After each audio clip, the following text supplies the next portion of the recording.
Haq subhanahu va taolo taqdirimizdagi bor narsani biz xohlamasak-da birovlarni qo'li bilan majburlab olib keltiradi bizlarni. Biz o'zi xohlamayapmiz tarovihiga kelishni, masalan. Biz o'zi bormoqchi emas edik. Bugun qanaqangidir kelmoqchi edik.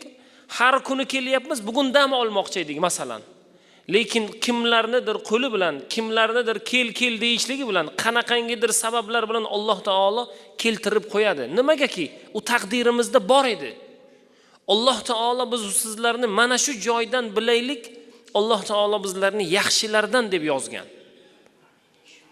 Agar taqdirimizda bo'lmasa, Alloh taolo uni taqdirimizga bitmagan bo'lsa, uni butun dunyo ahli, 7 milliard odam intiqib, xohlab sizga yordam berayotgan bo'lsa-da, u amalga oshmaydi, birodar.